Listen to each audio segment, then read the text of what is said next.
Hello mga kaitay, ito nga magandang gabi at samahan niyo ko dito sa Radisson Blu at tayo nga ay naimbitahan. Ito, pasok na tayo!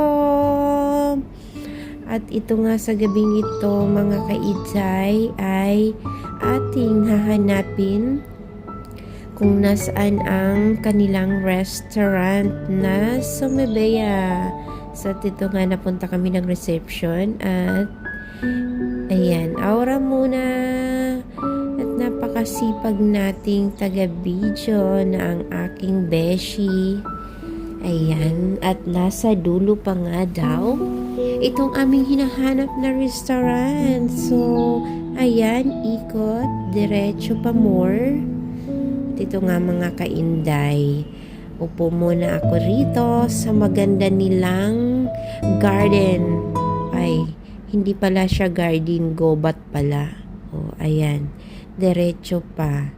Medyo dahan-dahan ang lakad at baka makabangga. At ayan na nga, nasa Sumebea na kami. Ayan.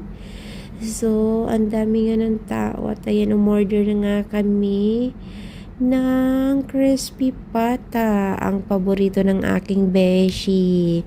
At sa totoo lang naman talaga, mga kainday, ang nag-imbita sa akin dyan ay ang aking beshi at natatakam nga daw siya ng crispy pata.